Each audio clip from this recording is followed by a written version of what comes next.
पंजाब में स्मॉग के बायस मामूलाती ज़िंदगी दरहम बरहम। लाहौर समेत सूबे के 10 अजला में आज स्मार्ट लॉकडाउन होगा, जिसमें ननकाना साहब, शेखुपुरा, कसूर, गुजरांवाला, गुजरात, सियालकोट, नारोवाल, हाफिजाबाद और मंडी बहाउद्दीन शामिल हैं। इन इलाकों में आज नकलो हरकत महदूद रहेगी। तमाम सरकारी और निजी स्कूल, कॉलेजेस, यूनिवर्सिटीज़ बंद रहेंगी। नोटिफिकेशन के मुताबिक बाजार, दुकानें, जिम, सिनेमा घर और दफातर 3 बजे के बाद खोले जा सकेंगे। इस बारे में जानते हैं बोल न्यूज़ के नुमाइंदे मोइन जुबैर से। बताएगा मोइन। जी बिल्कुल, फ़िज़ाई आलूदगी के बायस लाहौर समेत पंजाब के मुख्तलिफ अजला में आज से स्मार्ट लॉकडाउन जो है वो नाफिज किया गया है।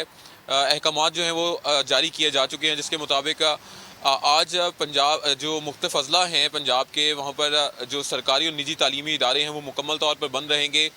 इसी के साथ साथ जो मार्केटें हैं, जिम्स हैं, सिनेमा हैं, रेस्टोरेंट्स हैं, वो शाम 3 बजे के बाद जो है उनको खोलने की इजाज़त दी गई है। जो लाहौर का एयर क्वालिटी इंडेक्स है, अगर अभी भी बात कर ले तो 336 इस वक्त लाहौर का एयर क्वालिटी इंडेक्स है, जिसके मुताबिक लाहौर दुनिया के आलूदा तरीन शहरों की फहरिस्त में इस वक्त सरे फहरिस्त है। इसी की वजह से पंजाब हुकूमत ने मसनूई बारिश करवाने के हवाले से भी प्लान जो है वो तैयार किया है। पंजाब के जिन जिन अजला में आज से जुज़वी लॉकडाउन नाफिज होगा, उन तमाम अजला के शहरियों को ये रिक्वेस्ट की गई है हुकूमत पंजाब की तरफ से कि वो अपनी नकलो हरकत को महदूद रखें और पंजाब हुकूमत की। बहुत शुक्रिया आपका तफसीलात के लिए।